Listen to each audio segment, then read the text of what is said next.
There are moments in history when a man's survival defies every logical explanation, when witnesses swear to what they saw, yet no one can understand how it happened. In a remote plantation in Georgia, 1847, a wealthy landowner named Baron Wilhelm van der Meer devised what he believed would be the perfect punishment for a slave who had embarrassed him in front of distinguished guests. The plan was simple, brutal, and foolproof. Lock the man inside a reinforced pen with 6 of the most aggressive bulls on the property. Bulls that had gored 3 men to death in the past 2 years. Bulls that attacked anything that moved. The Baron gave explicit orders. The slave would remain there for 3 days without food or water. If he survived, he would earn his freedom. But no one expected him to last 3 hours. What happened next became the most disturbing mystery in the county's history, because when they opened that pen 72 hours later, the slave walked out unharmed, and behind him all 6 bulls followed like obedient dogs. Not just followed, they refused to leave his side.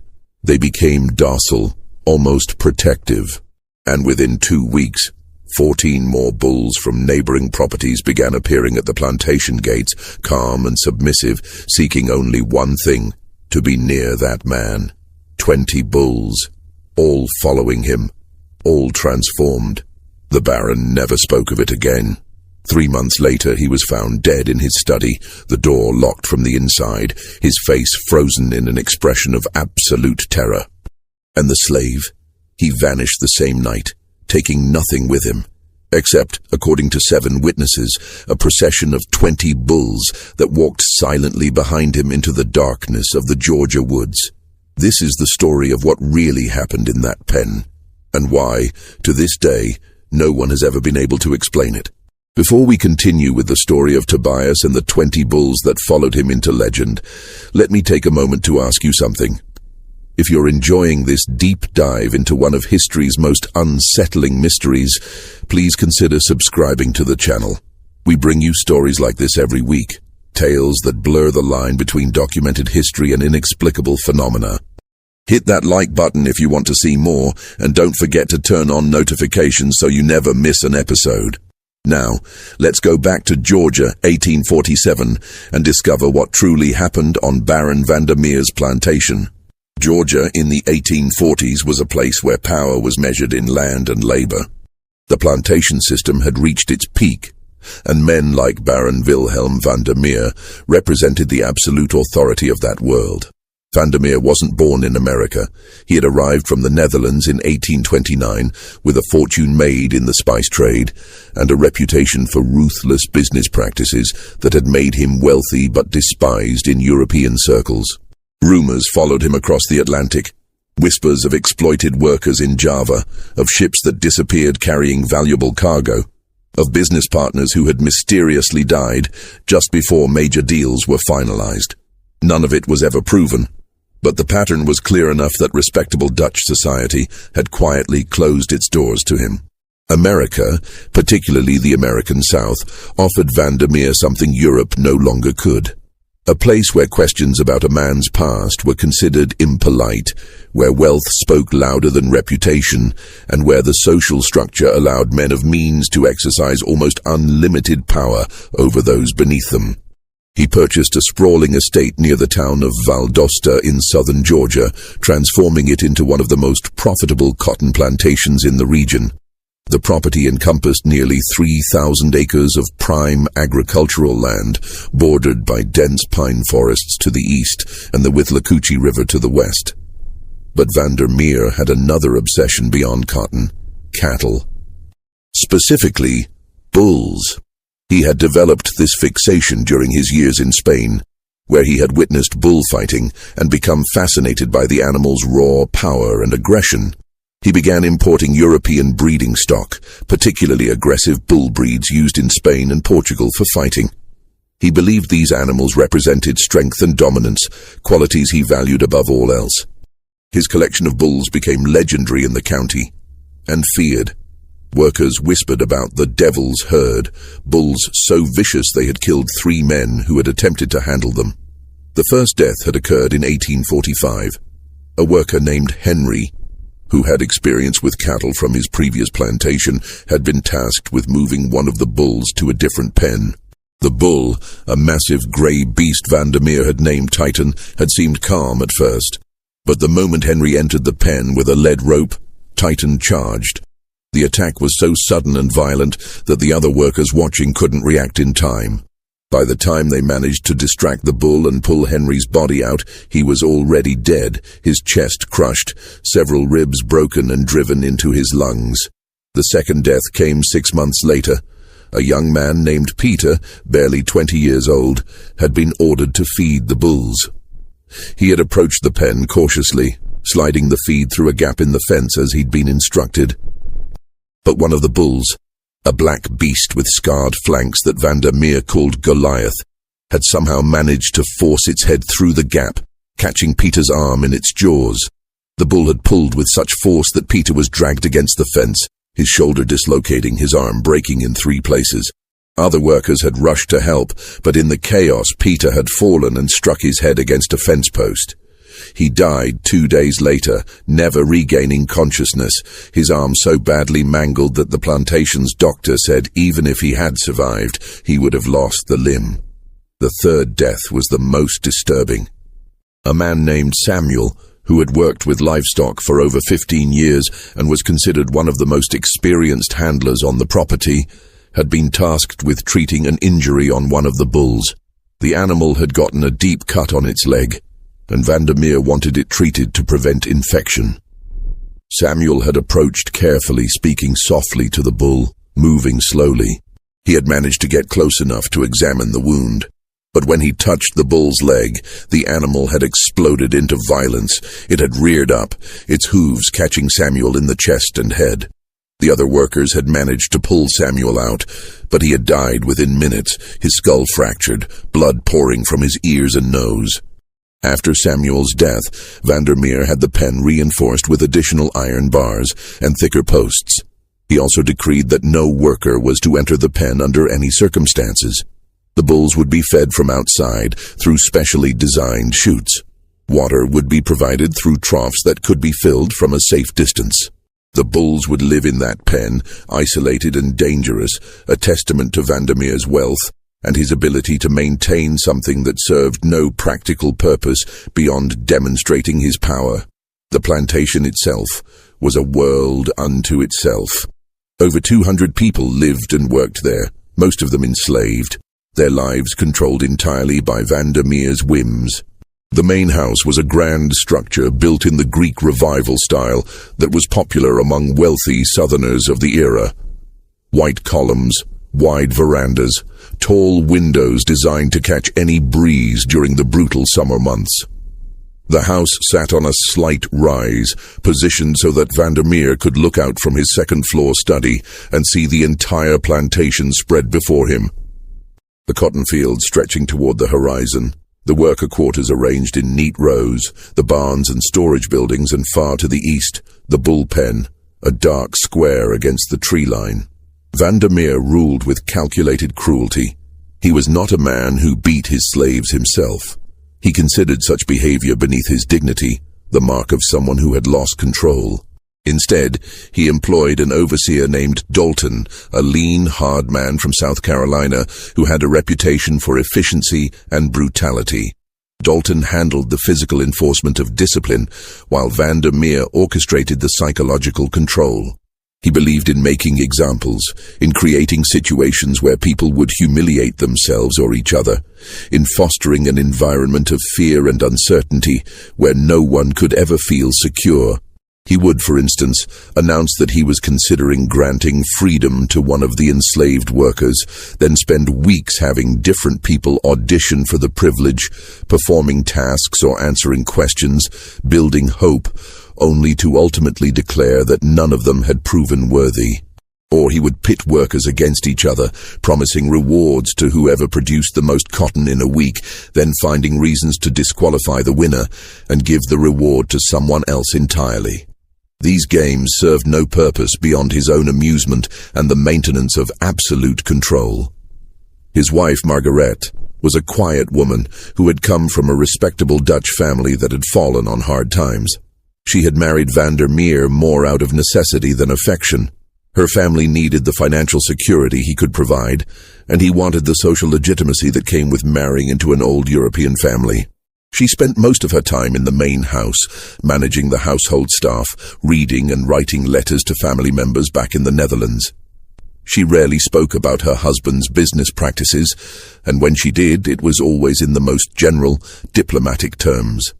Those who knew her well, her personal maid, the cook, a few of the house servants, whispered that she was deeply unhappy, that she often cried in her private chambers, that she had once tried to leave but had been convinced or threatened into staying. The plantation's social structure was complex and carefully maintained. At the top sat Vandermeer and his wife, then a small tier of white overseers and managers, then skilled workers, some enslaved, some free blacks who worked for wages, then field workers, and at the very bottom, those who had been designated as troublemakers or were being punished. Movement between these tiers was rare and entirely at Vandermeer's discretion. Among the enslaved population was a man named Tobias. No one knew his age exactly. He appeared to be in his 30s, though his eyes suggested someone much older. He had been purchased at auction in Savannah 5 years earlier, part of a group brought from a plantation in South Carolina that had gone bankrupt after a series of bad harvests and poor investments. The auction records listed him simply as Tobias Male, approximately 30 years, field hand, no known family. But those who had traveled with him from South Carolina told a different story. They said Tobias had been different from the moment they'd known him. He rarely spoke, but when he did, his words carried weight. He had a way of looking at people that made them uncomfortable, as if he could see past whatever face they were presenting to the world and into something deeper. Some of the other enslaved people from South Carolina claimed that Tobias had been born in Africa, that he had been brought over as a child and still remembered the old ways, the old languages, the old beliefs. Others said he had been born in America, but had been taught by someone who knew those things. A few whispered that he wasn't entirely human, that he was something else wearing a human shape.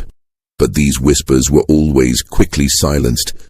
Such talk was dangerous, the kind of thing that could get people accused of practicing forbidden religions or planning rebellions. What everyone agreed on was that Tobias had a strange gift with animals. Horses that were skittish and difficult to manage would calm in his presence. Dogs that barked at everyone else would sit quietly when he approached. Even wild animals seemed to react differently to him. Workers reported seeing him stand perfectly still in the fields while deer grazed nearby, unafraid or watching as birds would land on his shoulders and arms as if he were a tree. When Vandermeer had purchased Tobias, he had initially assigned him to field work. But within a week, the stable master, an older free black man named Marcus, had requested that Tobias be reassigned to work with the horses. Marcus had noticed Tobias's effect on the animals and recognized it as something valuable. Vandermeer had agreed, always willing to maximize efficiency, and Tobias had been moved to the stables. For 5 years, Tobias had worked there quietly and competently. He cared for the horses, maintained the tack and equipment, and occasionally assisted with other livestock when needed. He lived in a small room attached to the stable, separate from the main worker quarters. This isolation suited him. He spent his evenings alone, and on Sundays, when most of the enslaved population gathered for the supervised religious services Vandermeer allowed, believing that controlled religion kept people docile, Tobias would disappear into the woods, returning only after dark. Some people found this behavior suspicious. Dalton, the overseer, had questioned Tobias about it several times, demanding to know what he was doing in the woods. Tobias had always given the same answer: walking, thinking, praying. It wasn't enough to punish him for. He wasn't breaking any explicit rules, but it marked him as someone to watch. Marcus, the stable master, was one of the few people Tobias spoke to with any regularity. Marcus was in his 60s, a man who had been born into slavery but had purchased his freedom 20 years earlier through a combination of saved wages and a generous loan from a Quaker merchant who opposed slavery. He had chosen to stay in the South and work for wages, sending money to family members who were still enslaved, hoping to eventually buy their freedom as well. He was a careful man, someone who had learned to navigate the dangerous waters of Southern society without making waves. Marcus had tried on several occasions to draw Tobias out, to learn more about him. But Tobias remained guarded. The most Marcus had ever gotten from him was a single conversation. Late one night when both men were working in the stable, treating a horse that had developed a bad cough. "You've got a gift," Marcus had said, watching as Tobias held his hand on the horse's neck, the animal's breathing gradually steadying. "I've been around horses my whole life, and I've never seen anyone with a touch like yours." Tobias had been silent for a long moment. Then he'd said, quietly, "It's not a gift. It's understanding." "Understanding what?" "That they're not so different from us. They feel fear. They feel pain. They want to be safe. If you understand that, really understand it, they know. They can tell." Marcus had nodded slowly. "Where'd you learn that?" Tobias had looked at him then, and Marcus had felt that uncomfortable sensation that others had described. The feeling of being seen too clearly. "From someone who understood it better than I do," Tobias had said. "Someone who's gone now." He hadn't elaborated, and Marcus hadn't pushed, but the conversation had stayed with him. There was something about Tobias that didn't quite fit the world they lived in. He was too calm, too centered, too unafraid in a place where fear was the primary tool of control. Vandermeer had noticed Tobias's gift as well, though he interpreted it differently. He saw it as a useful skill, something to be exploited. He had used Tobias several times to handle difficult livestock, always with success. But he also viewed it with suspicion. Vandermeer didn't like things he couldn't understand, and Tobias's effect on animals felt like something beyond normal skill. It suggested a kind of power, and Vandermeer couldn't tolerate the idea of anyone on his plantation having power that didn't come directly from him. This tension had been building for 5 years, unspoken but present. And then came the incident that would change everything. The incident that led to Tobias's punishment happened on a warm April evening in 1847. Vandermeer was hosting a dinner for several prominent plantation owners from neighboring counties. These gatherings were important to him. They were opportunities to display his wealth, to reinforce his position in the social hierarchy, to make business connections and political alliances. He had been planning this particular dinner for weeks, ensuring that every detail would be perfect. The guest list included some of the most powerful men in southern Georgia. There was Colonel James Hartley, who owned a plantation twice the size of Vandermeer's and had connections to the state legislature. There was Richard Brennan, a wealthy merchant who controlled much of the cotton trade in the region. There was Thomas Fairfax, a lawyer who had successfully defended several plantation owners in legal disputes over property and labor. And there were their wives, elegant women in expensive dresses, who would spend the evening discussing fashion and gossip while the men talked business. The dinner itself was elaborate. Vandermeer had ordered his cook, an enslaved woman named Ruth who had trained in Charleston and was known for her skill with French cuisine, to prepare a feast. Roasted duck, venison, fresh fish from the river, vegetables from the plantation's gardens, imported wines, elaborate desserts. The dining room had been decorated with flowers and candles, the silver polished until it gleamed, the crystal glasses arranged precisely. The dinner went well. The food was praised, the wine flowed freely, and the conversation was lively. Vandermeer held court at the head of the table, telling stories about his travels in Europe and Asia, making jokes at the expense of northern abolitionists, discussing the latest political developments in Washington. He was in his element, performing for an audience that appreciated his wealth and power. After dinner, as was customary, the men retired to Vandermeer's study for brandy and cigars, while the women remained in the parlor. It was during this time that Vandermeer made his mistake. He had been drinking heavily, feeling expansive and confident, and he decided to give his guests a tour of his prized bulls. "Gentlemen," he announced, standing and gesturing toward the window, "I have something to show you that I guarantee you've never seen before. The most magnificent and dangerous bulls in all of Georgia, perhaps in all of America." The men followed him outside, carrying their brandy glasses, laughing and talking. It was a pleasant evening, the air warm but not oppressive, a light breeze carrying the scent of jasmine from the gardens. They walked across the grounds, past the worker quarters where people watched silently from windows and doorways, past the cotton fields where the plants were just beginning to show their first growth, toward the eastern edge of the property where the bullpen stood. The pen was an impressive structure, built to contain animals that most men wouldn't dare approach. The fence was constructed of thick wooden posts, each one sunk 4 feet into the ground and reinforced with iron bars. The posts were spaced close together, too close for even a determined bull to force its way through. The gate was equally formidable, made of heavy timber and secured with multiple iron chains and locks. Inside the pen, which measured roughly 60 feet by 40 feet, 6 bulls moved in the fading light. Vandermeer began describing each bull, pointing them out with obvious pride.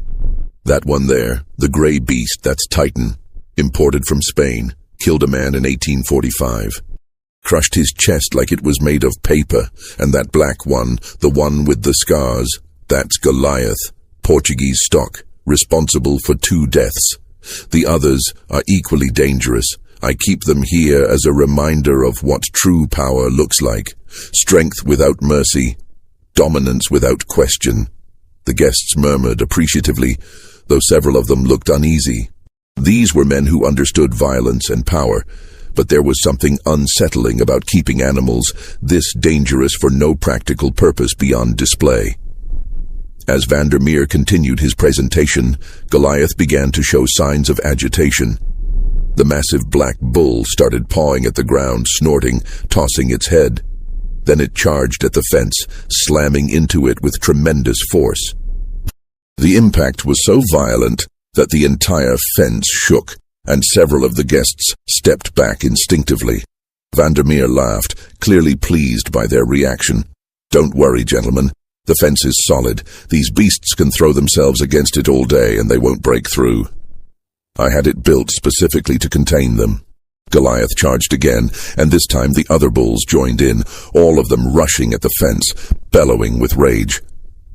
The sound was deafening, a chorus of animal fury that echoed across the plantation.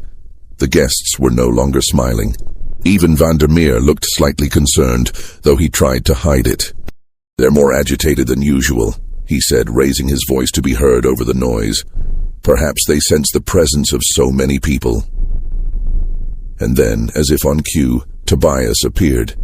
He had been working in the stable, which was located about 50 yards from the bullpen. He had heard the commotion and had come to investigate, thinking perhaps one of the horses had been spooked by the noise. He was carrying a bucket of feed, his work clothes dusty, his expression neutral. The moment Tobias came within 20 feet of the pen, everything changed. The bulls stopped. Not gradually, not slowly. They simply stopped, as if someone had thrown a switch. Goliath, who had been in mid-charge, planted his hooves and stood perfectly still. The other bulls did the same. The bellowing ceased. The only sound was the evening breeze rustling through the pine trees. The silence was more unsettling than the noise had been. All 6 bulls turned to face Tobias. They didn't move toward him, didn't show any signs of aggression. They simply stood there watching him with what could only be described as focused attention. Their breathing slowed, their bodies relaxed. It was as if they had forgotten the fence, forgotten the men standing on the other side, forgotten everything except the presence of this one person. Vandermeer stared at Tobias, his face darkening. The guests looked between Tobias and the bulls, confused and fascinated. Colonel Hartley, who had drunk more brandy than the others and was feeling bold, laughed nervously. "Well, Baron, it seems your slave has more control over your bulls than you do. Perhaps you should have him give them their tour instead." It was meant as a joke, a light-hearted comment to break the tension. But the moment the words left Hartley's mouth, the atmosphere changed. Vandermeer's expression shifted from confusion to something darker, humiliation mixed with rage. The other guests fell silent, sensing immediately that something had gone wrong. Vandermeer turned slowly to look at Hartley. "Is that so?" he said quietly. His voice was calm, but there was an edge to it that made everyone uncomfortable. Hartley, realizing his mistake, tried to backtrack. "I meant no offense, Baron. I was simply commenting on the remarkable effect your man seems to have on the animals. It's quite impressive, really." But the damage was done. Vandermeer had been embarrassed in front of his peers, his authority questioned, his power diminished. And he had been embarrassed by a slave, someone who was supposed to be beneath notice, beneath consideration. This was intolerable. Vandermeer looked at Tobias, who had frozen in place, understanding immediately that something terrible had just been set in motion. Tobias's face remained neutral, but his eyes showed a flicker of something, not fear exactly, but recognition. He knew what was coming. "Tobias," Vandermeer said, his voice carrying across the distance between them. "Come here." Tobias set down his bucket and walked slowly toward the group of men. He kept his eyes down, his posture submissive, playing the role that was expected of him. But everyone watching could sense that it was a performance, that beneath the surface, Tobias was something other than what he appeared to be. When Tobias reached the fence, Vandermeer studied him for a long moment. The bulls remained calm, still watching Tobias, still ignoring everything else. "You have a gift with animals," Vandermeer said. It wasn't a question. "I work with them, sir," Tobias replied quietly. "I've learned their ways." "Learned their ways," Vandermeer repeated, his tone mocking. "How modest. Colonel Hartley here seems to think you have more control over my bulls than I do. What do you think about that?" Tobias said nothing. There was no safe answer to that question. Vandermeer smiled, but it didn't reach his eyes. "I think we should test that theory. I think we should see just how much control you really have." The guests shifted uncomfortably. They could sense where this was going, and none of them liked it. "Baron," Thomas Fairfax said carefully, "perhaps we should return to the house. The evening is getting late and—" "Nonsense," Vandermeer interrupted. "The evening is just getting interesting. Gentlemen, I'm going to make a wager with my slave here. A generous wager, in fact." He turned back to Tobias. "Here's my offer. You will spend 3 days in that pen with those bulls. 3 full days. No food, no water, no shelter. If you survive, I will grant you your freedom and give you $50. That's more money than most free men see in a year. You'll be able to go wherever you want, do whatever you want. You'll be a free man." The guests were silent, shocked by the proposal. $50 was indeed a significant sum, and the promise of freedom was something that any enslaved person would desperately want. But the cost was almost certainly death. Everyone there had heard the stories about Vandermeer's bulls. 3 men had already died. The idea that anyone could survive 3 days locked in with those animals was absurd. "And if I refuse?" Tobias asked quietly. Vandermeer's smile widened. "Then I'll assume you were lying about your gift, that you're nothing special, just another slave who got lucky a few times, and I'll have you sold to a plantation in Alabama. I hear they work their people very hard there, much harder than I do. You probably wouldn't last a year." It was a trap, and everyone knew it. If Tobias refused, he would be punished. If he accepted, he would almost certainly die. But there was a third option, one that Vandermeer hadn't considered. Tobias might actually survive, and if he did, Vandermeer would be forced to honor his word in front of witnesses or risk losing face among his peers. Tobias looked at the bulls, still standing calmly in the pen, still watching him. Then he looked back at Vandermeer. "I accept," he said. Vandermeer's smile faltered for just a moment, as if he hadn't expected Tobias to agree so readily, but he recovered quickly. "Excellent. We'll begin tomorrow at dawn. I want everyone on the plantation to witness this. It will be educational." The guests were quiet as they walked back to the main house. The evening's entertainment had taken a dark turn, and none of them were comfortable with what they had just witnessed. But none of them spoke up to stop it either. This was Vandermeer's property, his slave, his decision. To interfere would be to question his authority, and that was something none of them were willing to do. That night, word spread quickly through the plantation about what was going to happen. Workers gathered in small groups, whispering, speculating. Some thought Tobias was brave. Others thought he was foolish. A few thought he might actually survive, though they couldn't explain why they believed that. Marcus, the stable master, sought out Tobias in his room attached to the stable. "You don't have to do this," Marcus said. "We could find a way to get you out of here. There are people who help runaways. I know some names, some places." "No," Tobias said calmly. "Running would only make things worse. For me and for everyone else here. Vandermeer would take his anger out on all of you. But those bulls—" "I know," Tobias said.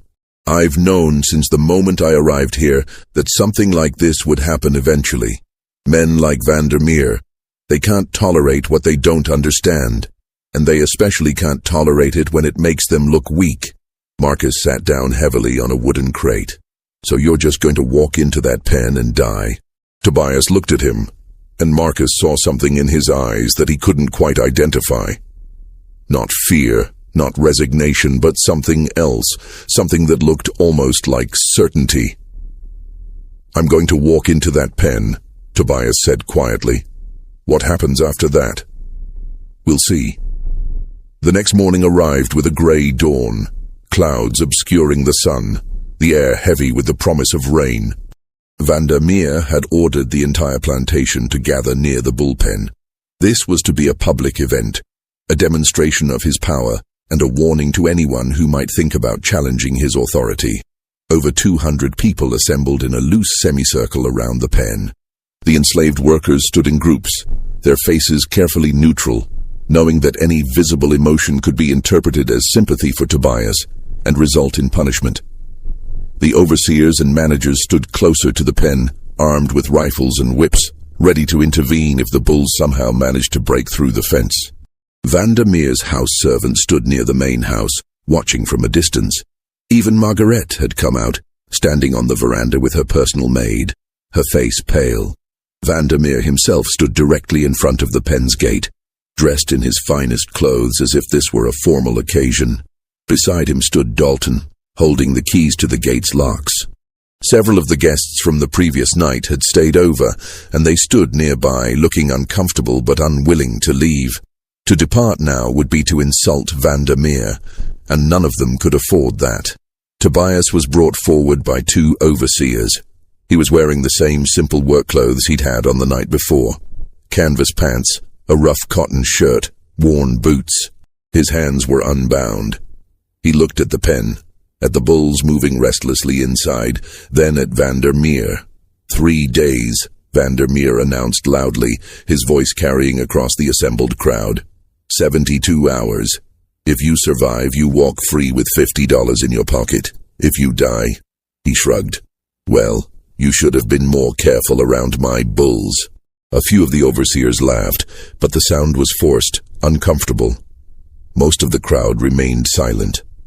Vandermeer nodded to Dalton, who stepped forward and began unlocking the gate.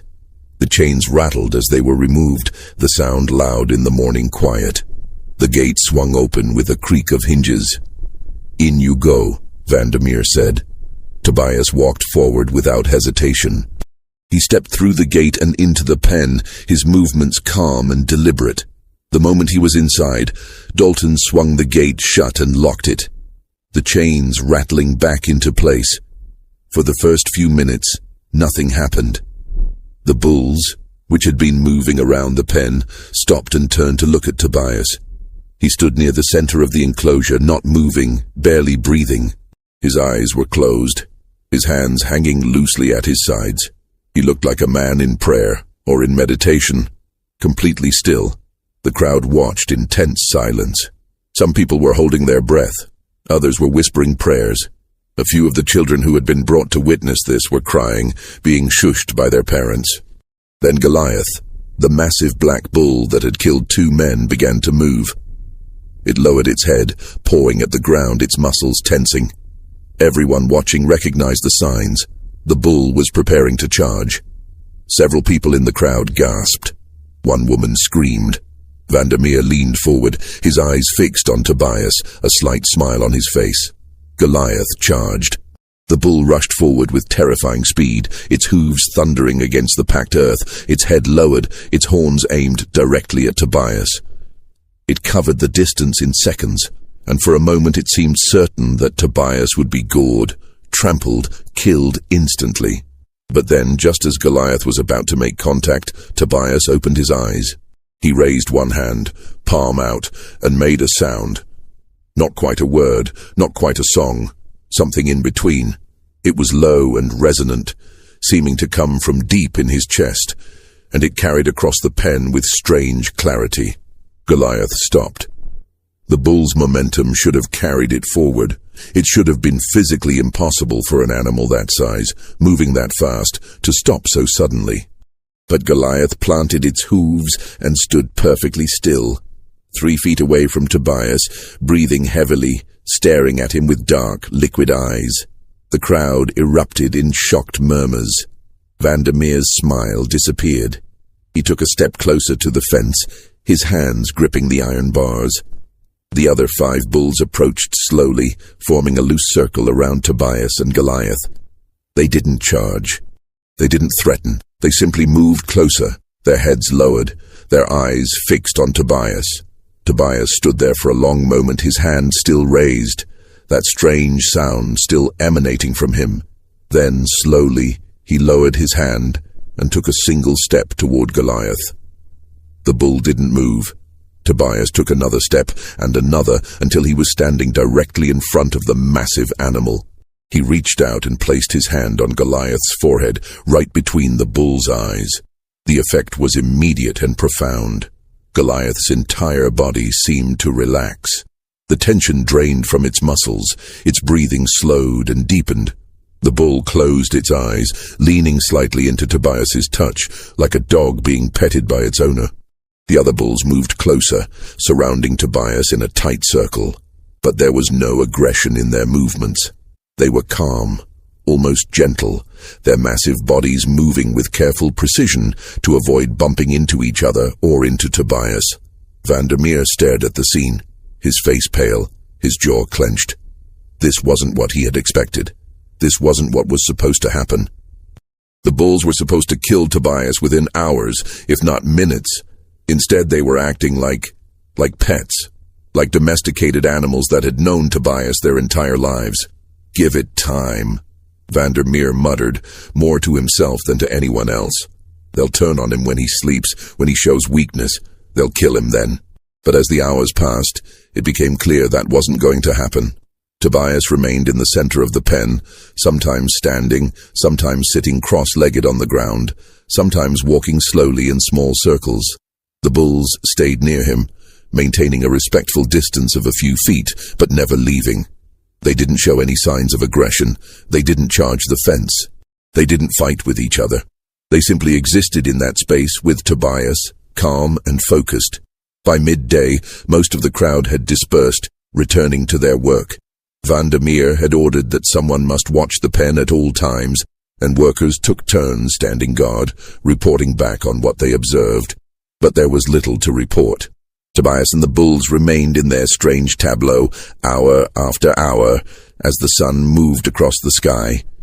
Vandermeer visited the pen 3 times that first day, standing at the fence, staring at Tobias with an expression that grew darker each time. He didn't speak. He just watched, his hands gripping the iron bars until his knuckles turned white. That night, as darkness fell, lanterns were lit around the pen so the guards could continue their watch.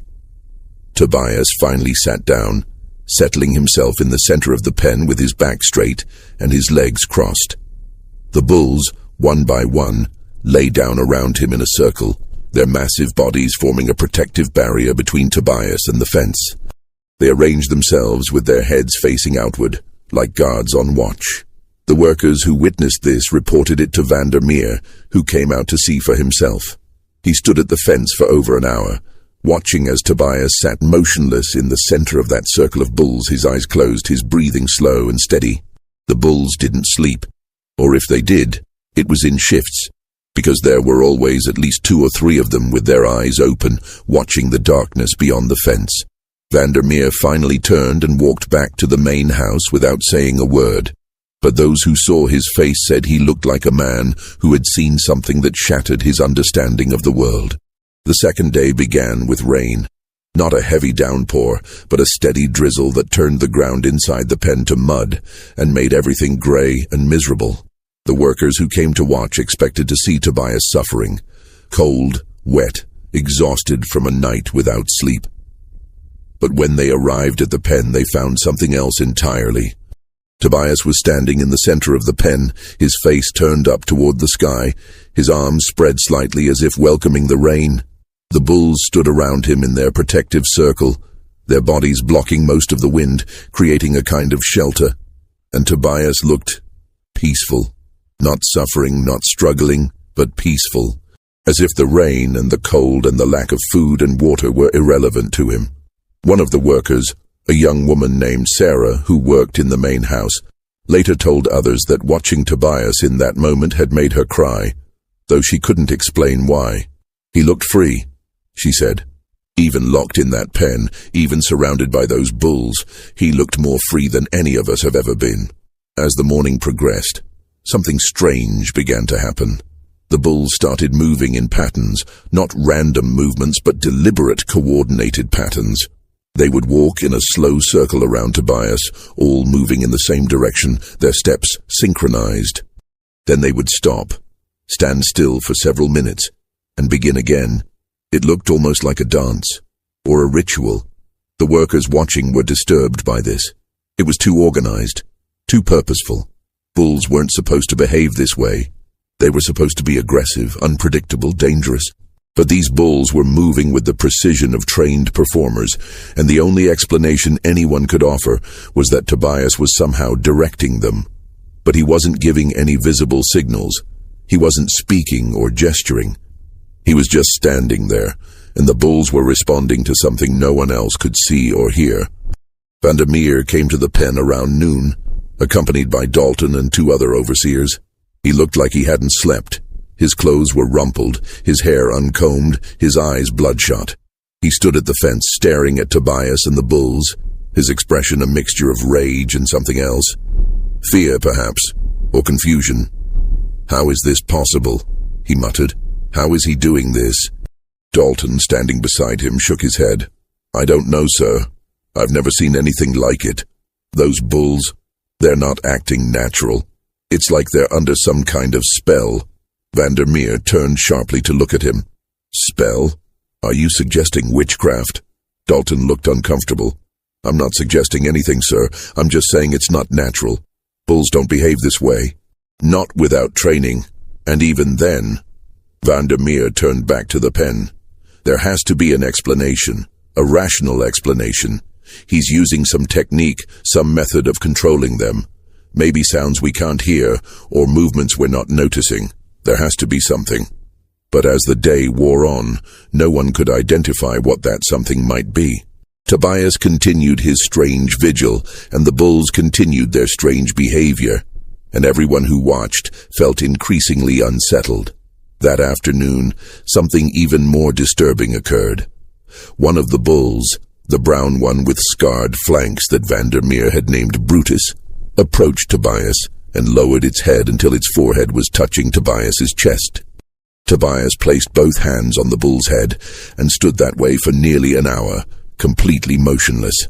The workers watching reported that during this time, Tobias and the bulls seemed to be breathing in perfect synchronization.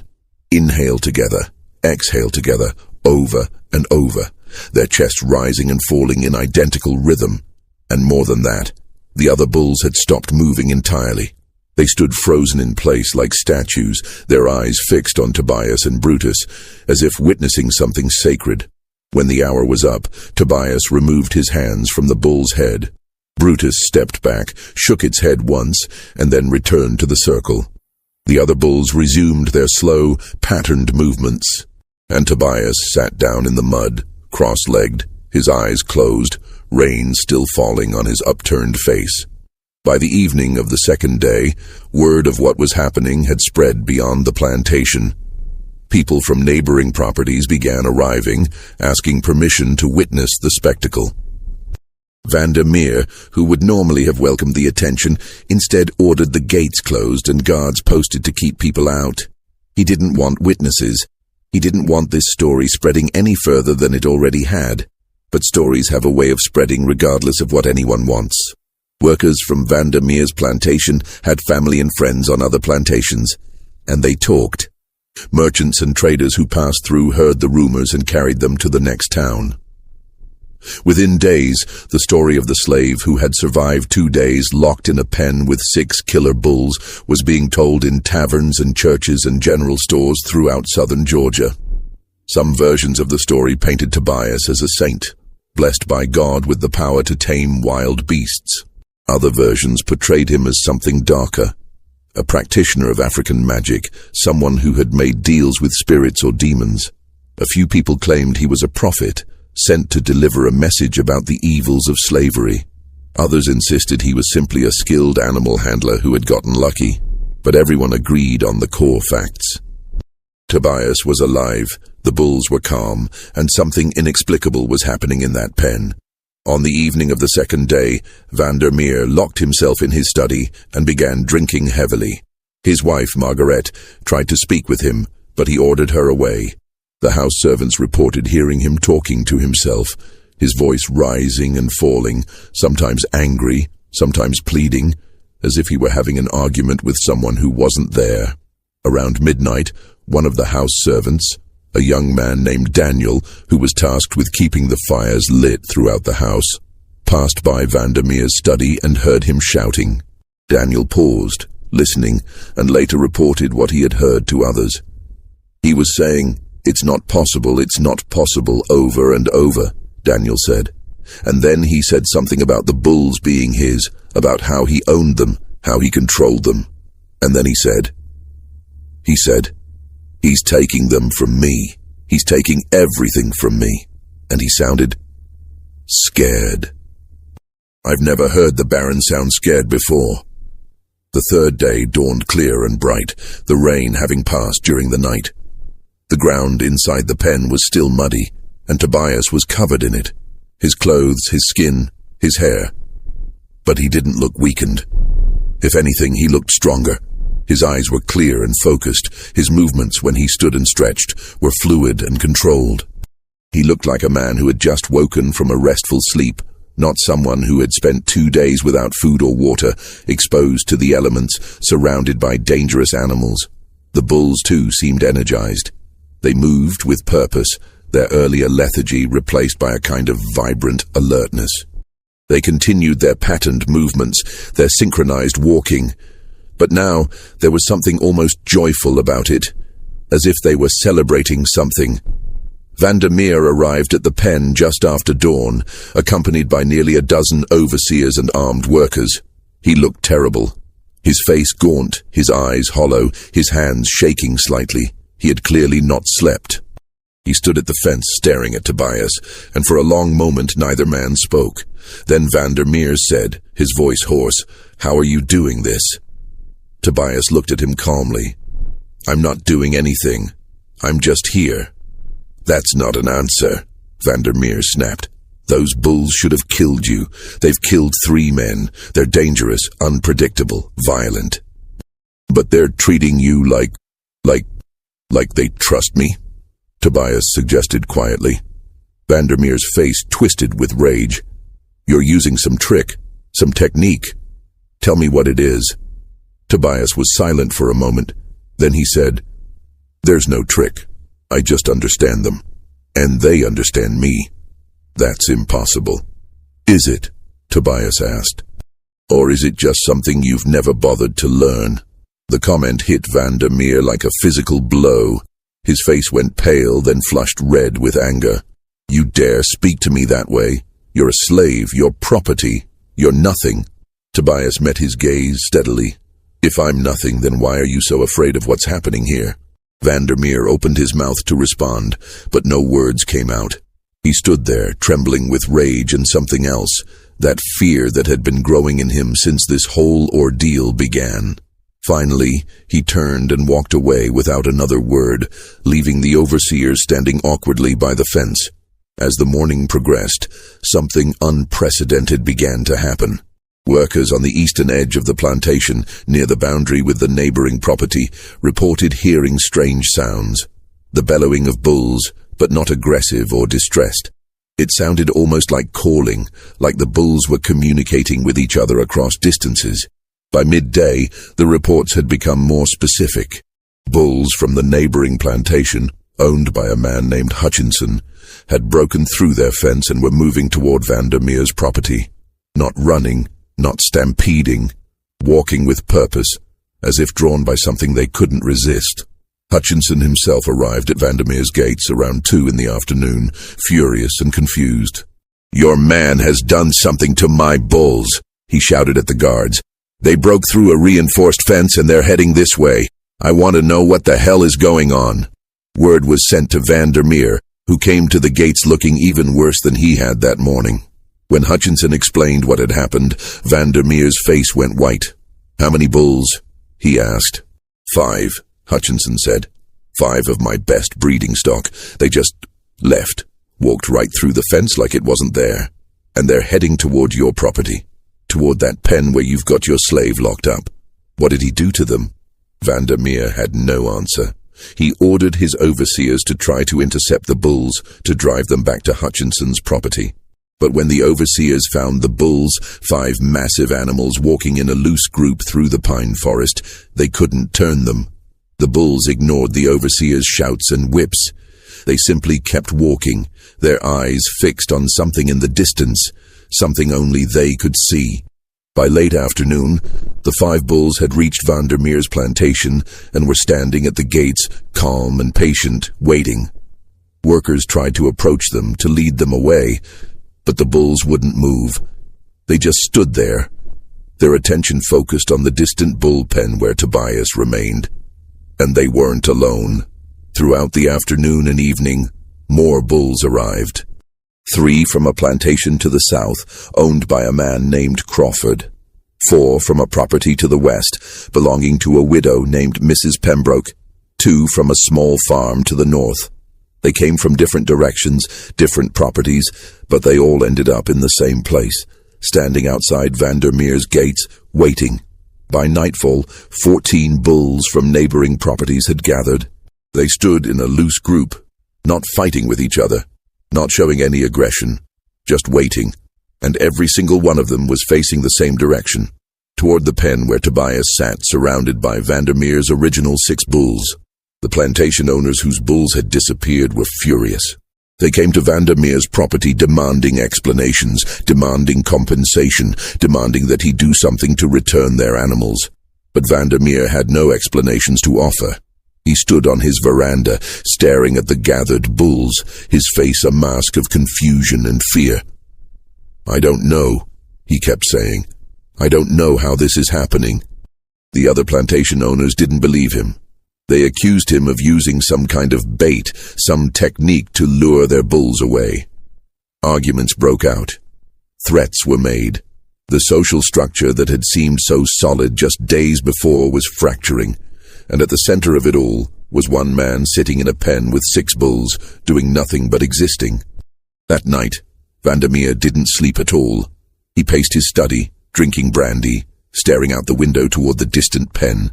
The house servants reported hearing him talking to himself again, his voice rising and falling, sometimes angry, sometimes desperate. Around midnight, Margaret finally forced her way into the study, ignoring his orders to leave him alone. "Wilhelm," she said, her voice firm, "you need to stop this. Let the man go. Honor your word. Give him his freedom, and let this end." Vandermeer turned to look at her and she stepped back, frightened by the expression on his face. "Let him go," he said, his voice barely above a whisper. "Let him go. Don't you understand what's happening? He's taking them. He's taking my bulls. He's taking bulls from other men's properties. He's doing something that shouldn't be possible, and if I let him go, if I admit that he's won, then everyone will know. Everyone will know that a slave defeated me, that I was powerless against him. This isn't about power anymore," Margaretti said. "This is about survival. Your survival. Can't you see what this is doing to you?" But Vandermeer wasn't listening. He turned back to the window, staring out at the darkness, and Margaret left him there, alone with his obsession. The third day ended at dawn on the fourth day, exactly 72 hours after Tobias had been locked in the pen. Vandermeer had given orders that the gate would be opened at first light, and a crowd had gathered to witness it. The enslaved workers, the overseers, several of the neighboring plantation owners whose bulls had disappeared, and even a few townspeople who had heard the stories and traveled out to see the conclusion. Vandermeer stood at the front of the crowd, flanked by Dalton and 4 armed overseers.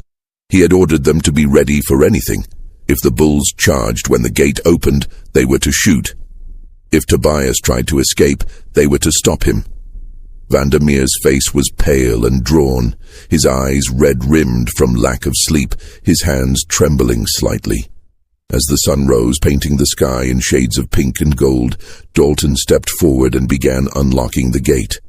The chains rattled as they were removed, the sound loud in the morning quiet. The crowd held its breath.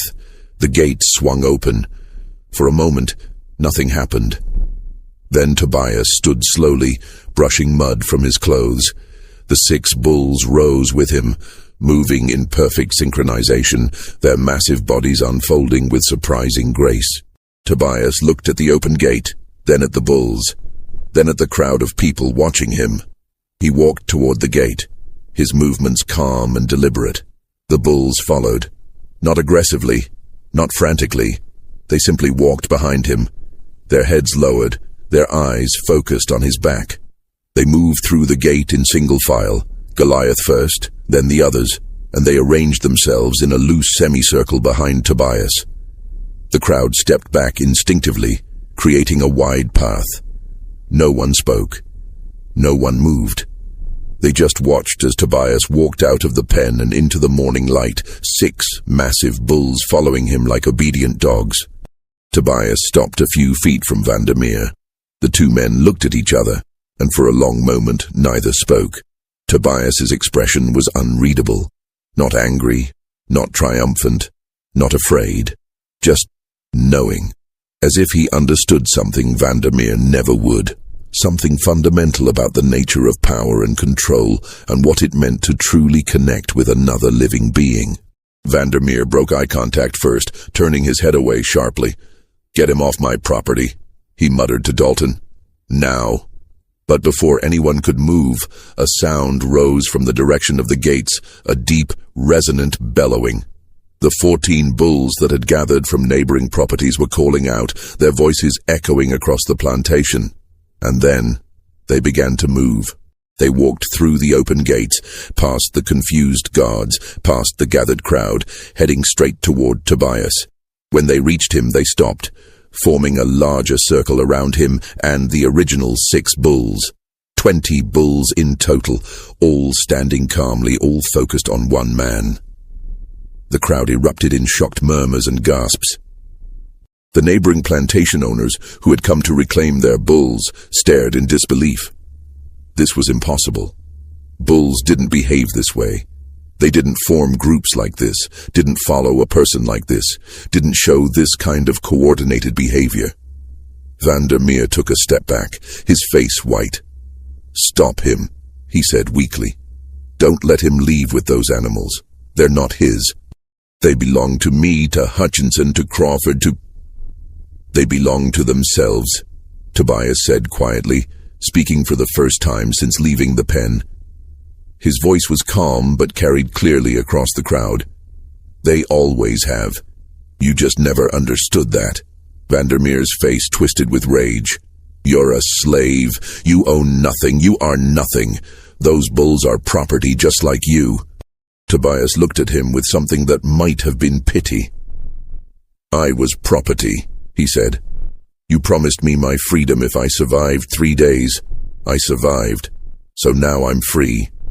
And these bulls—" He gestured to the animals surrounding him. "They've made their choice." "Shoot him!" Vandermeer suddenly shouted, turning to the armed overseers. "Shoot him and scatter those bulls." But none of the overseers moved. They looked at each other nervously, but no one raised their weapons. The sight of 20 massive bulls standing in perfect calm around one man was too strange, too unsettling. It felt wrong to interfere, as if doing so would break some natural law they didn't understand. Dalton stepped forward, his voice low. "Sir, you made a promise in front of witnesses. If we break that promise now, your word will mean nothing. Every man here will know you can't be trusted." Vandermeer looked around at the crowd, at the neighboring plantation owners watching him, at his own workers who had witnessed his promise. He was trapped. If he honored his word, he lost face by allowing a slave to defeat him. If he broke his word, he lost face by proving himself untrustworthy. There was no way out that didn't damage his reputation and authority. Finally, his shoulders sagged. "Fine," he said, his voice barely audible. "Take your freedom. Take the $50, and get off my property. I never want to see you again." Tobias nodded slowly. "I'll need the money in writing. A document stating that I'm free, signed by you, witnessed by these men. Otherwise, I'll be captured as a runaway the moment I leave here." Vandermeer's jaw clenched, but he knew Tobias was right. He turned to Dalton. "Prepare the papers, and get him his money." It took nearly an hour to prepare everything. Vandermeer's personal secretary was summoned to write out a formal document of manumission, declaring that Tobias was hereby freed from slavery and granted $50 as payment for services rendered. Vandermeer signed it with a shaking hand, and 3 of the neighboring plantation owners signed as witnesses, their expressions ranging from confusion to fascination. During this time, Tobias stood quietly with the 20 bulls surrounding him. Workers brought him water, which he drank slowly, and some bread, which he ate in small bites. The bulls remained calm, occasionally shifting position, but never straying far from Tobias. When the papers were finally ready, Dalton brought them to Tobias along with a small leather pouch containing $50 in coins. Tobias took the papers, read them carefully, then folded them and tucked them inside his shirt. He took the pouch and nodded his thanks. "Where will you go?" Dalton asked quietly. He had always treated Tobias with more respect than the other overseers, and there was genuine curiosity in his question. Tobias looked toward the east, toward the dense pine forests that stretched for miles beyond the plantation. "Somewhere quiet," he said. "Somewhere we can live in peace." "We?" Dalton asked, glancing at the bulls. Tobias smiled slightly. "Yes, we." He began walking toward the road that led away from the plantation, and the bulls followed. They moved in a loose procession, some walking beside him, others behind, forming a protective formation around him. The crowd parted to let them through, workers and overseers and plantation owners all stepping aside, watching in stunned silence as this impossible parade passed by. Some of the enslaved workers reached out as Tobias passed, not touching him, but extending their hands as if seeking some kind of blessing or confirmation that what they were seeing was real. A few were crying, though they couldn't explain why. Others whispered prayers or made signs against evil, unsure whether what they were witnessing was divine or demonic. Tobias walked down the long dirt road that led away from the plantation, the morning sun rising behind him, casting his shadow and the shadows of 20 bulls long across the ground. He didn't look back. He just kept walking, steady and purposeful, and the bulls followed. Vandermeer watched from the veranda of his main house, his hands gripping the railing so tightly his knuckles were white. His face was twisted with an expression that combined rage, fear, and something else, a kind of existential horror, as if he were watching the collapse of everything he believed about the world and his place in it. Margaret stood beside him, her hand on his arm, trying to offer comfort, but Vandermeer didn't seem to notice her. He just stared at the distant figure of Tobias and his procession of bulls until they disappeared into the tree line and were gone. In the days and weeks that followed, the story of what had happened at Vandermeer's plantation spread throughout Georgia and beyond. Newspapers picked up the tale, though they treated it with skepticism, suggesting that the accounts had been exaggerated or that there was some rational explanation that hadn't been properly investigated. Religious leaders debated whether Tobias had been blessed by God or cursed by the devil. Scientists and naturalists wrote letters to journals proposing theories about animal behavior and human-animal communication. But for those who had been there, who had witnessed it firsthand, no amount of skepticism or theorizing could change what they had seen. Tobias had survived 3 days with 6 killer bulls. 20 bulls had followed him when he left. These were facts, documented by dozens of witnesses, and no one could explain them away. The neighboring plantation owners whose bulls had disappeared were furious with Vandermeer. They demanded compensation for their lost animals, claiming that he had somehow lured them away, or that his slave had used some technique to steal them. Vandermeer refused to pay, insisting that he had nothing to do with it, that the bulls had left of their own accord. The disputes escalated into lawsuits that would drag on for years, draining Vandermeer's finances and destroying his relationships with his peers. The social consequences were even worse. Vandermeer's reputation was shattered. The story of how a slave had defeated him, had survived his punishment, and walked away free with 20 bulls following him, became a source of mockery and gossip throughout the region. Other plantation owners began to question his judgment, his authority, his competence. Invitations to social gatherings dried up, business deals fell through. He became isolated, a man who had lost the respect of his peers. But the worst effects were psychological. Vandermeer became obsessed with understanding what had happened. He spent hours in his study, reading books about animal behavior, about African religions and folk practices, about anything that might explain Tobias's gift. He consulted with people he would have once dismissed as charlatans, root workers, folk healers, traveling preachers who claimed knowledge of the supernatural. He wanted answers, needed answers, but none were forthcoming.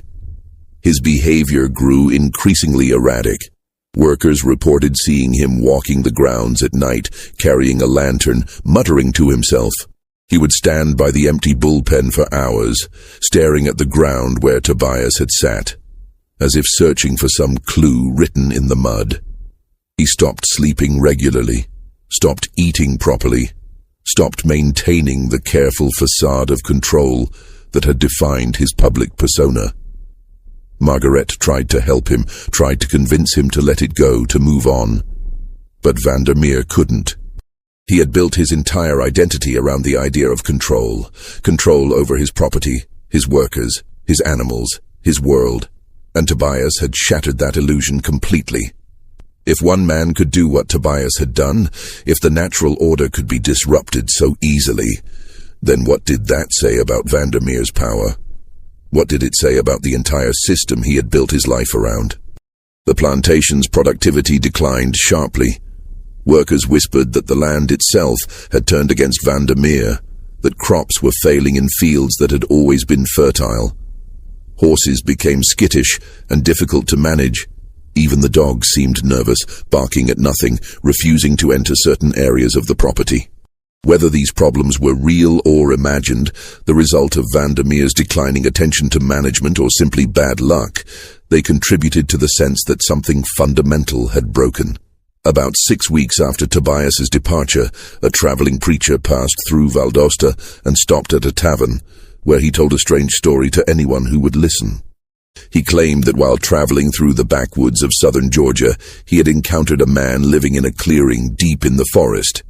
The man was surrounded by bulls. The preacher counted at least 20, and they lived together in what could only be described as harmony.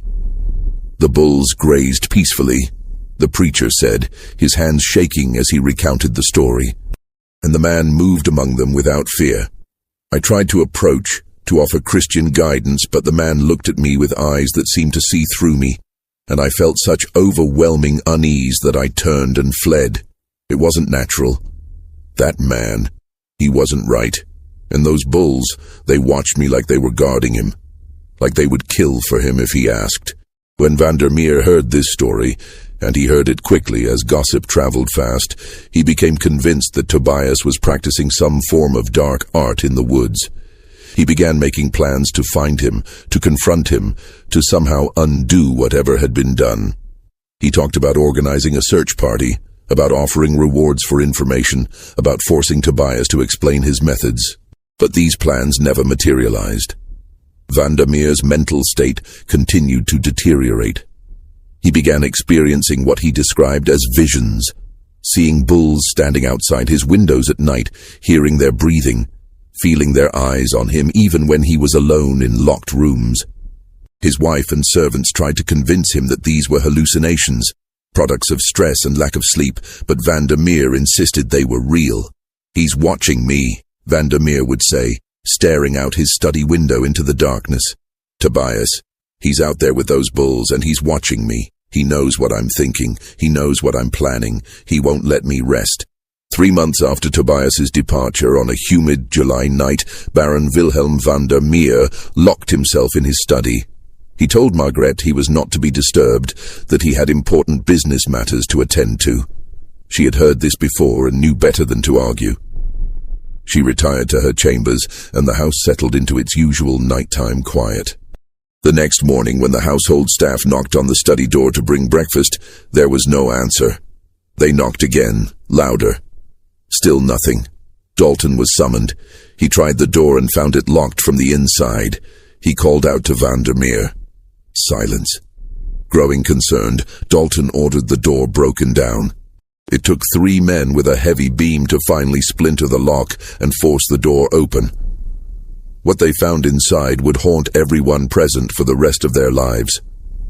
Baron Wilhelm Vandermeer sat in his chair behind his desk, slumped forward, his head resting on his arms. At first they thought he had simply fallen asleep. But when Dalton approached and touched his shoulder, the body was cold and stiff. Vandermeer had been dead for hours. There were no signs of violence, no wounds, no blood, no indication of poison or struggle. The room was exactly as it always was. Books on shelves, papers on the desk, a half-empty glass of brandy sitting nearby. The windows were closed and locked from the inside. The door had been locked from the inside. There was no way anyone could have entered or left. But it was Vandermeer's face that disturbed them most. His eyes were wide open, staring at something only he could see. His mouth was frozen in a silent scream. His hands were clenched so tightly that his fingernails had drawn blood from his palms. Every muscle in his face was contorted in an expression of absolute, overwhelming terror. The doctor who examined the body could find no cause of death. The heart had simply stopped. "It's as if," the doctor said carefully, choosing his words, "he was literally frightened to death, as if he saw something so terrifying that his heart couldn't withstand it." On the desk, beneath Vandermeer's arm, they found a piece of paper. It was covered in frantic handwriting, barely legible, the words scrawled in desperate haste. Dalton picked it up and read it aloud to the others present. "They're here, all of them, standing outside the window, 20 bulls, just standing, watching, waiting. He's with them. Tobias. He's standing in the center, and he's looking at me. He's looking through the window, through the walls, through everything. He sees me. He knows. They all know. They're not moving, just watching, just waiting. I can hear them breathing. I can hear their hearts beating. I can hear his heart beating. It sounds like thunder. It sounds like the earth itself. They're not leaving. They're never leaving. They're going to stand there forever, watching, waiting until I—" The writing ended abruptly, the pen trailing off the page as if Vandermeer's hand had simply stopped working mid-sentence. Dalton immediately sent men to check the grounds outside the study windows. They found nothing. No hoofprints, no tracks, no evidence that any animals had been there at all. The grass was undisturbed. The ground was dry and hard from weeks without rain. There was no physical evidence to support what Vandermeer had written. But 7 workers, independently and without consulting each other, came forward in the following days to report that they had heard something strange the night Vandermeer died. Around midnight, they had heard what sounded like distant bellowing, the deep, resonant calls of bulls. But when they had looked outside, they saw nothing. The sound had seemed to come from everywhere and nowhere at once, echoing across the plantation like a warning or a judgment. One worker, an older woman named Ruth, who had been the plantation's cook, said something that others would remember for years afterward. "That sound," she said, "it wasn't angry, it wasn't threatening, it was just there. Like the bulls were saying, 'We remember, we know what you did, and we're watching.' That's what it sounded like to me. Like a reminder that some things can't be forgotten, no matter how much you want to forget them." Baron Wilhelm van der Meer was buried in the family plot on the plantation grounds. The funeral was small and awkward. Few of the neighboring plantation owners attended, and those who did left quickly, uncomfortable with the whispers and rumors that had surrounded van der Meer's death. The preacher who conducted the service kept his remarks brief and generic, avoiding any mention of the circumstances of van der Meer's final months. Margaret van der Meer sold the plantation within 6 months. She couldn't bear to stay there, couldn't sleep in the house where her husband had died in such a disturbing manner. She returned to the Netherlands with what remained of the family fortune, which had been significantly depleted by lawsuits and declining productivity. She never remarried, and she never spoke publicly about her husband's death. When family members asked, she would simply say, "He lost himself. He became obsessed with something he couldn't understand, and it destroyed him."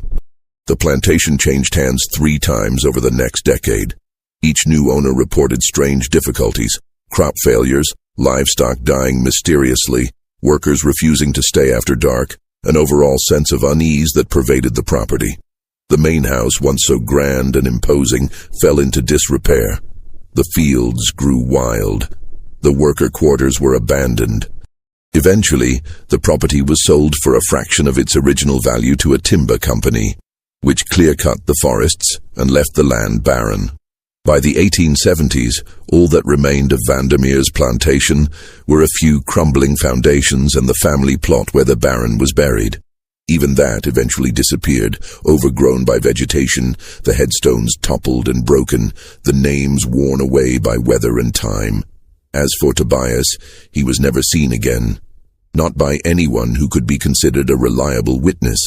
But stories persisted, passed down through generations, each version slightly different but all containing certain consistent elements. Travelers passing through the deep woods of southern Georgia occasionally reported encountering a man living among bulls in remote clearings. The descriptions varied. Some said he was young, others said he was old, some said he was black. Others said his skin had taken on a strange weathered quality that made his race difficult to determine. But certain details remained consistent. The man was always calm, always silent, and the bulls that surrounded him were always peaceful, almost reverent in his presence. Some said he had built a life in the wilderness, free from the world of plantations and bondage, living in harmony with creatures that others feared. Others claimed he was a ghost, a spirit that had never truly left the mortal world, doomed to wander with his strange companions for eternity. A few whispered that he had become something more than human, that his time in the bullpen had transformed him into a kind of guardian spirit for all animals that suffered under human cruelty. There was one account, recorded in a journal kept by a surveyor named Thomas Whitley in 1851, that stands out among all the others. Whitley was mapping territory in the remote backcountry when he came across a clearing he described as unnaturally perfect. A circle of grass surrounded by dense forest, as if the trees themselves had decided not to grow there. In the center of the clearing he saw a man sitting cross-legged on the ground, surrounded by bulls. Whitley counted 23 of them. The man looked up as Whitley approached, and Whitley wrote that he felt an overwhelming compulsion to stop walking, to go no further. His eyes, Whitley wrote, were not the eyes of a man who had suffered. They were the eyes of someone who had transcended suffering entirely, who had found something beyond it. I cannot explain what I felt in that moment, only that I understood without words that I was not welcome, not because he bore me ill will, but because I did not belong in that space. It was his world, and I was merely passing through. The bulls watched me with the same calm attention, and I knew, with absolute certainty, that if I took another step forward, they would stop me. Not violently, necessarily, but they would stop me. So I turned and left. Whitley never returned to that clearing, and when he tried to find it again, years later, using his own maps, he could not locate it. The clearing, he concluded, had either never existed or had ceased to exist the moment he left. The story of Tobias and the 20 bulls became a legend in southern Georgia, passed down through generations. It was told in different ways depending on who was telling it and who was listening. To enslaved people and their descendants, it became a story of resistance and transcendence, proof that even in the darkest circumstances, there were ways to maintain dignity and power. To white Southerners, it became a cautionary tale about the dangers of underestimating those they considered inferior, or a ghost story to frighten children. But everyone agreed on one thing. Whatever Tobias had done in that bullpen, whatever understanding he had reached with those animals, it was something that defied explanation. The witnesses were numerous and credible. The facts were documented. Baron Vandermeer's death was recorded in official county records.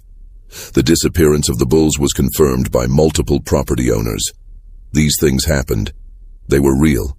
But the mechanism, the reason, the truth behind it all, that remains hidden, locked away in the same silence that Tobias carried with him into the wilderness, a silence that 20 bulls understood, but that no human ever could. In the end, we're left with questions that have no answers.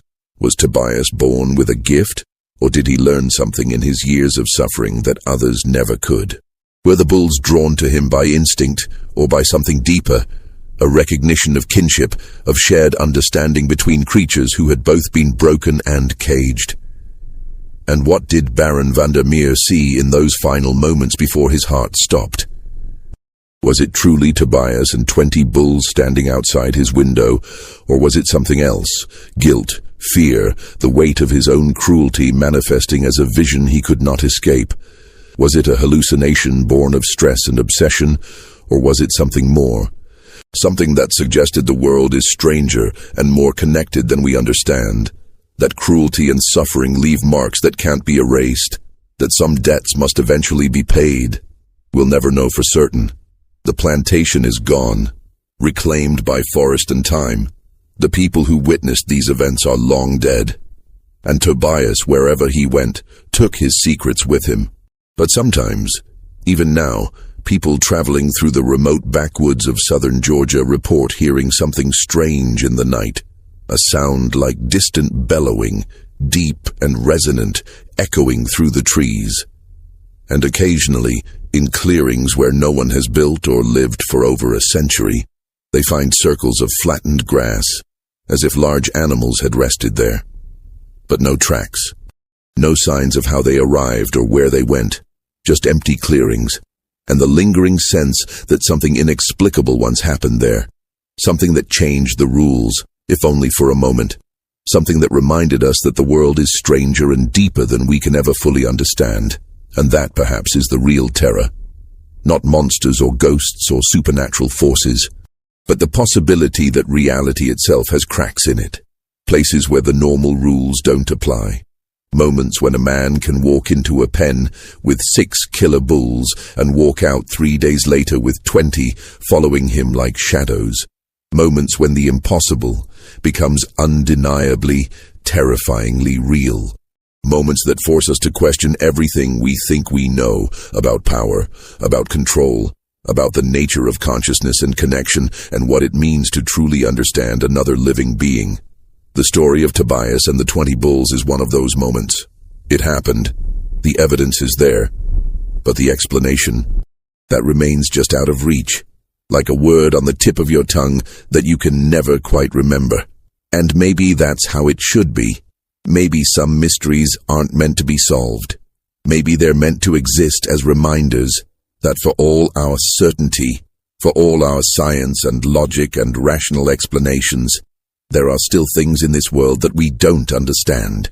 Things that happened, things that were witnessed and documented, but that refuse to fit neatly into our categories and explanations. Things that make us wonder, late at night when we're alone with our thoughts.